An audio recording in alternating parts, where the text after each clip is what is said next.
Hello guys, kamusta kayo dyan? Pasensya na kayo guys, wala ako gaanong upload kasi medyo busy ako nitong mga nakaraang buwan. Kasi guys, share ko lang sa inyo, tapos na tayo maging lot attendant, no? So ngayon guys, nag-start na tayong mag-sales. So ano, teka wala guys kasi andito yung kliyente ko. So wait lang.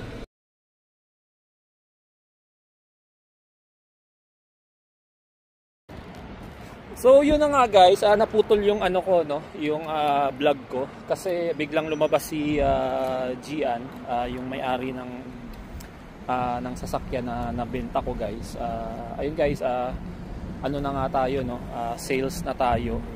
Pero ito guys, pa-part-time ko lang kasi may mag-start na ako ng trabaho ulit sa warehouse. So maya may i-share ko sa inyo guys, no. Ito muna yung papakita ko sa inyo, yung kotse na binili nila.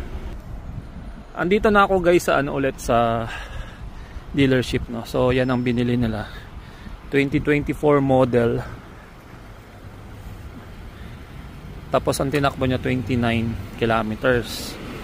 So ang nakuha ko na approval sa kanila is ang bi-weekly nila $291.20.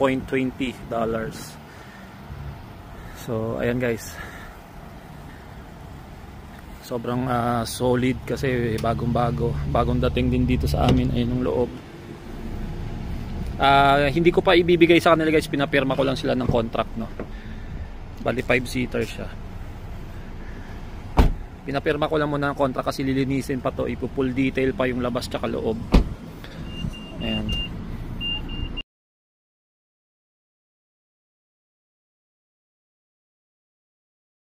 Ayan guys.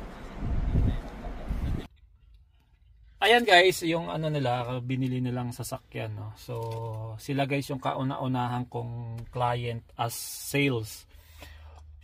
Bali magto 2 weeks pa lang ako guys mag-sales. So, 'di ba sabi ko sa inyo, yung pahabang lot attendant tayo, hindi naman tayo tatagal ng lot attendant, no. So buti ano, pinayagan nila ako mag-sales dito. So ito ang first client natin guys, ito yung nabenta kong sasakyan. And then sa mga subscriber ko na parating, yung dati kong subscriber, baka naghahanap kayo ng sasakyan, message lang kayo, baka matulungan ko kayo. At may isa pa akong kukwento guys, ito yung kanina sinasabi ko. Magiging part-time ko lang to guys kasi nag-apply na ulit ako sa warehouse. Kung magtatanong ko sa ang warehouse, doon ako guys kanila quiz sa Agropur, paggawa ng ice cream, no. So hindi kasi kaya guys hindi ako nakakapag-upload lately kasi nga sobrang busy ko. Nagtatrabaho ako dito as sales, tapos syempre nagkangangapa pa ako kung paano gagawin sa trabaho bilang sales, kapakapa, and then konting aral-aral, and then ayun. Habang nag-sales ako guys, sakto nag-apply ako dun sa Agropur, natanggap na ako guys. So sa Monday mag-start na ako. Wala guys, kailangan natin ulit, bumalik na sa magandang mga matataas na sweldo. Siyempre, pabigat ng buhay dito sa Canada, no? So kung magtatanong kayo magkano ang sweldo sa Agropur, alam niyo naman ako, transparent ako sa inyo, hindi ako nagtatago kung magkano sweldo ko. Gusto ko transparent ako lahat sa inyo. Yung starting ko doon is 26.20 ata. Starting pa lang yung guys, kaya talagang ginrab ko. Bumalik tayo sa warehouse. Freezer din siya pero hindi siya katulad ng TCS, no. So ayun, bali magiging dalawang trabaho natin guys. Pag after ko doon, hindi ko pa kasi alam guys yung ano ko doon yung schedule ko doon sa Agropur kung kasi magte-training muna ako, saka ko malalaman kung anong oras yung makukuha ko. And then after doon, diretso ako dito, benta ng sasakyan, hanap ng client. So ayun. Kaya pasensya na kayo guys, mga nag-aabang ng vlog ko, no. Pasensya na kayo, hindi ako nakakapag-upload. And then may next tayo na topic guys, tungkol naman sa 18 years old na anak. So ngayon guys, hindi ko pa ma-vlog yon kasi wala pa yung ano namin, yung extension namin. So saka natin i-topic yon, no. Kasi may isa akong subscriber na nagtanong, parehas kami ng situation, so saka natin i-vlog yon. And then ano pa ba? Ayun guys, kaya nga ano, medyo matagal akong walang upload kasi nga busy ako.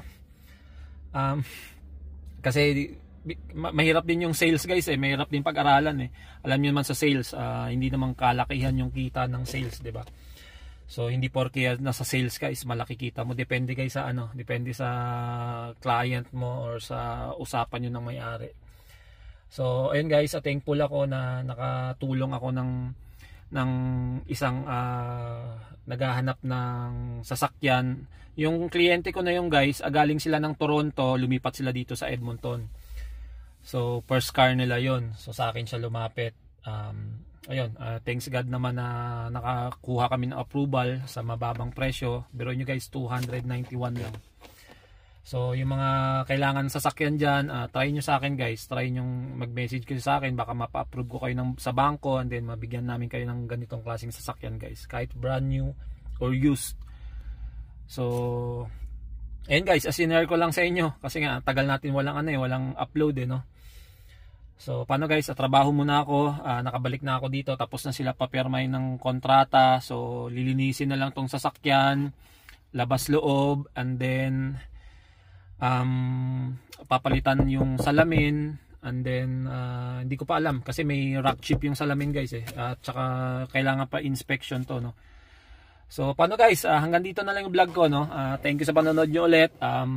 See you sa next vlog ko. Bye bye, peace.